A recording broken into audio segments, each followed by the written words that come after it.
Hello students, बेटा आपको याद होगा लास्ट वीडियो में हम लोगों ने पीवी वर्क के बारे में डिस्कस करा था। ठीक है, अभी हमको डिस्कस करना है relation between del H and del E. Del H को एंथैल्पी चेंज कहा जाता है और डेल ई को इंटरनल एनर्जी चेंज कहा जाता है। इन दोनों में क्या रिलेशन होता है वो देखते हैं, बहुत इंपॉर्टेंट है, इस पे बहुत क्वेश्चन बनते हैं। ठीक है, पहले रिलेशन देखते, समझो आप। जैसे आपको मैं थर्मोडायनेमिक का फर्स्ट लॉ पढ़ा चुका हूं। फर्स्ट लॉ ऑफ थर्मोडायनेमिक क्या था, याद करो। Del E equal to Q plus W. ये क्या है अपना फर्स्ट लॉ ऑफ थर्मोडायनेमिक फ्लॉट। First law of thermodynamic, del E equal to Q plus W. अब एक प्रोसेस होती है बेटा आइसोबारिक प्रोसेस। कौन सी प्रोसेस? Isobaric process. तो होता है क्या शुरू, फोर आइसोबारिक प्रोसेस। जो आइसोबारिक प्रोसेस होती है इसके लिए डेल एच बराबर होता है क्यू के। जो आइसोबारिक प्रोसेस होती है मतलब समदाबी प्रक्रिया, उसमें डेल एच और क्यू, ये क्यू हीट है यहाँ पे, है ना, डेल एच और क्यू एक दूसरे के बराबर होते हैं। तो यदि मैं यहाँ पे ये जो क्यू है इसकी वैल्यू डेल एच यहाँ पे पुट कर दूं तो फिर क्या बन जाएगा, ये हो जाएगा del E equal to Q की जगह क्या रखते हैं डेल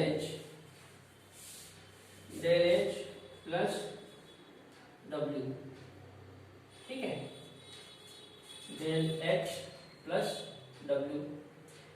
अब यहां से इसको थोड़ा सा अपन आगे बढ़ाते हैं। डब्ल्यू इक्वल टू क्या होता है minus P del V. W equal to क्या होता है माइनस पी डेल वी। तो डब्ल्यू की जगह यदि माइनस पी डेल वी रखेंगे तो ये हो जाएगा del E equal to del H plus, और यहां क्या रख दे माइनस पी डेल वी। ठीक है, अच्छा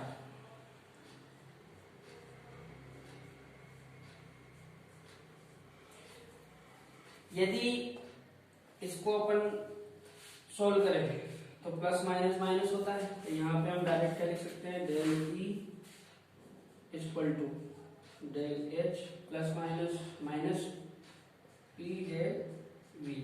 ठीक है, अब पी डेल वी माइनस का है, यदि मैं इसको बराबर के इधर लेके आ जाऊं तो काय में हो जाएगा प्लस में, तो ये हो जाएगा del E plus P del V equal to del H. या इसको हम व्यवस्थित करके लिखें तो ऐसा भी लिख सकते हैं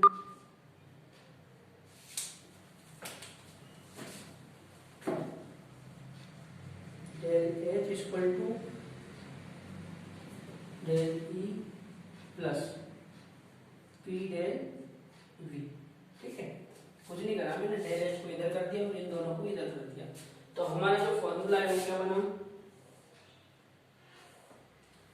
del H equal to del E plus P del V. एक बार समझ लो यहां से यहां तक। ठीक है, अच्छा अब हम इस चीज को थोड़ा सा आगे बढ़ाते हैं।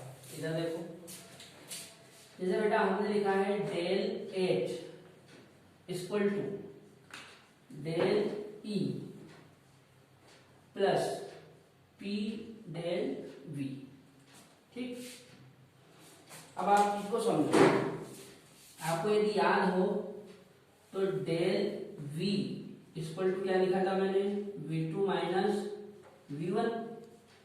तो ये डेल v की जगह यहाँ पे v2 माइनस v1 रख दो तो ये बन जाएगा del h equal to del e plus p, और डेल v की जगह क्या रखते हैं v2 minus v1, v2 minus v1।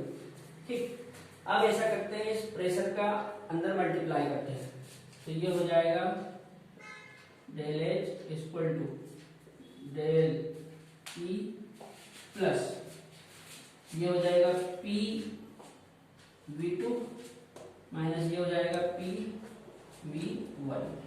ठीक, अब आप एक चीज समझो, यदि आपको याद हो तो पी वी इक्वल टू क्या होता है, एनआरटी होता है। ये आइडियल इक्वेशन है, P V equal to NRT.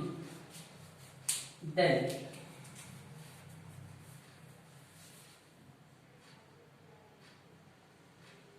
यदि पीवी इक्वल टू एनआरटी होता है तो यदि मैं इस पीवी की जगह एनआरटी रखूं तो ये कैसा हो जाएगा, ये हो जाएगा बेटा del H equal to del E, तो ऐसा का ऐसे ही समझना बात को है, प्लस PV2 की जगह मैं लिख सकता हूं N2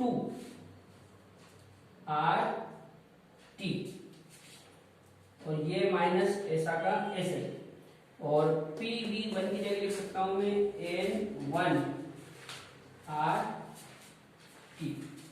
आप समझो बात को, मैंने यहां पे करा क्या है, यहाँ पे ये जो N2 है, ये जो N2 है ये है मोल ऑफ प्रोडक्ट, और ये जो N1 है ये है मोल ऑफ रिएक्टेंट। N2 किसके मोल है बेटा, प्रोडक्ट के, और N1 किसके मोल है, रिएक्टेंट के। अब आप एक चीज समझो, मैंने करा कुछ नहीं, बस V2 की जगह PV2 की जगह मैंने, देखो PV इक्वल टू एनआरटी होता है तो मैंने PV की जगह एनआरटी तो लिखा है, लेकिन चूंकि यहाँ पे 2 था तो मैंने यहाँ पे N2 ले लिया, और यहाँ पे 1 था तो मैंने यहाँ पे 1 ले लिया।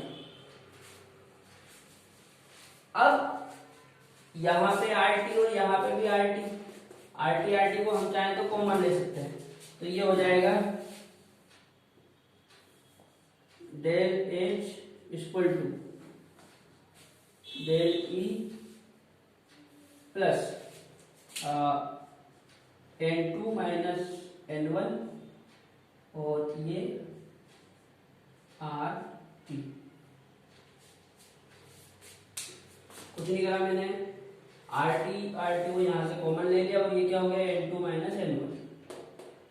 N2 क्या है, मोल ऑफ प्रोडक्ट, ये प्रोडक्ट के मोल है, और N1 क्या है, मोल ऑफ रिएक्टेंट, ये रिएक्टेंट के मोल है N1। ठीक है, अब यदि मैं इस N2 माइनस N1 की जगह डेल N रखूं तो ये और ज्यादा सिस्टमेटिक हो जाएगा, तो ये बन जाएगा del H equal to del E plus N2 minus N1 की जगह रख देते हैं डेल N। और याद रखना बेटा, ये जो मोल है ये गैस के लिए है, किसके लिए है, गैस के लिए, तो यहाँ पे हम इसके पैरों में G लगा देते हैं। ठीक है, ये G का मतलब क्या है, ये चीज केवल गैस के लिए है, ओनली फॉर गैस, और साथ में RT। ठीक है, तो यहाँ पे हमारा फॉर्मूला बन गया डेल H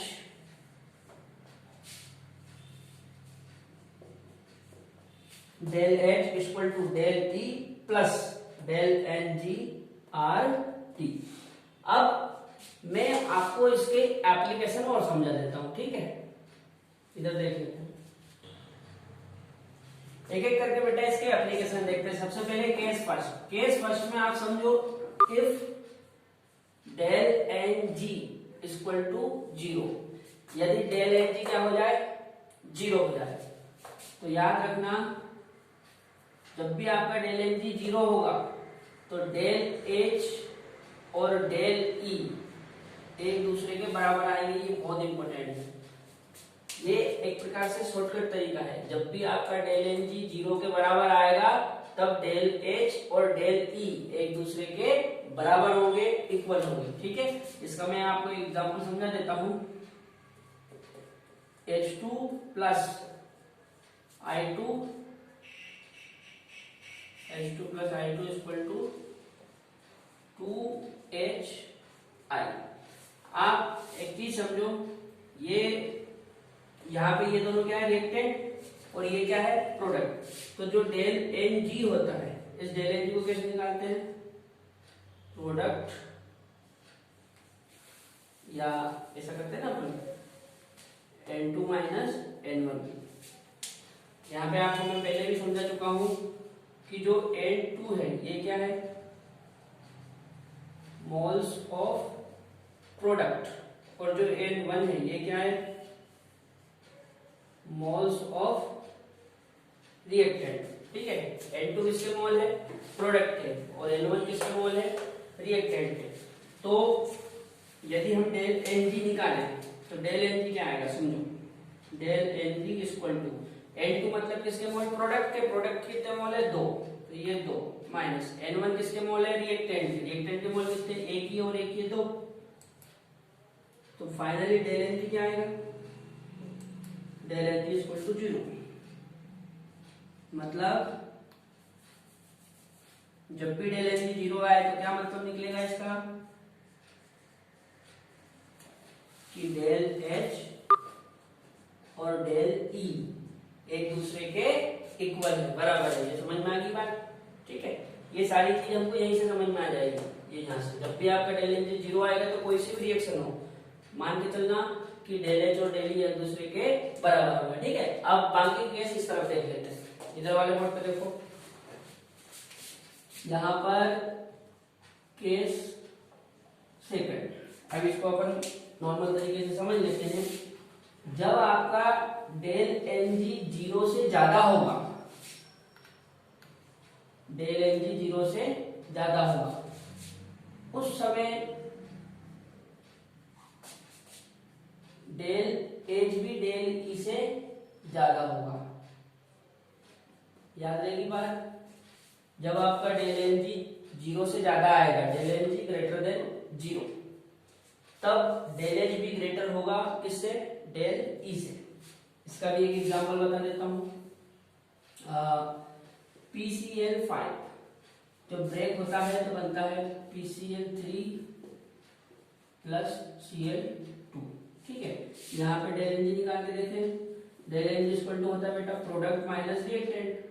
प्रोडक्ट के कितने मोल है, एक ही और एक ही 2, और रिएक्टेंट में एक ही है, तो फाइनली ये क्या आएगा, 1, और जो 1 आया वो 0 से ज्यादा है, ठीक है ना। तो चूंकि डेल Ng ग्रेटर है 0 से, इसलिए डेल H भी ग्रेटर होगा किससे, डेल E से। याद रखना है। ये दूसरा केस हो गया। एक और केस समझ लेते हैं, केस थर्ड। केस थर्ड में क्या होगा बेटा, if del Ng less than 0, मतलब डेल Ng 0 से छोटा आ गया, 0 से छोटा मतलब माइनस में, तब क्या होगा, देन आपका जो डेल H है ये भी डेल E से छोटा आएगा, ठीक है। कैसे, एग्जांपल से समझो। मान लो यहाँ पे मैंने एग्जांपल लिखा N2 plus 3H2 equal to 2NH3, N2 plus 3H2 equal to 2NH3। अब यदि यहाँ पे हम डेल Ng निकाले तो डेल Ng इक्वल टू क्या होगा, प्रोडक्ट माइनस रिएक्टेंट। आप बात को समझो, प्रोडक्ट में कितने मोल है, 2, रिएक्टेंट में कितने मोल है, एक ही और 3 ही, मतलब 4। फाइनली आया ये -2, -2 आया मतलब 0 से कम है, तो हम लिख सकते हैं चूंकि डेल Ng लेस देन 0 से, माइनस में आया ना, माइनस में आया मतलब 0 से छोटा है, इसलिए जो डेल H होगा वो भी डेल E से छोटा होगा। यहाँ पे ये और यहाँ पे ये, ठीक है। एक बार सुन लो, ऑलरेडी मैं आपको बता देता हूँ। जब डेल Ng 0 के इक्वल होगा तो डेल H और डेल E दोनों इक्वल होंगे। जब डेल Ng 0 से ज्यादा होगा तो डेल H भी डेल E से ज्यादा होगा, और जब डेल H 0 से छोटा होगा तो डेल H भी डेल E से छोटा होगा, ठीक है बेटा।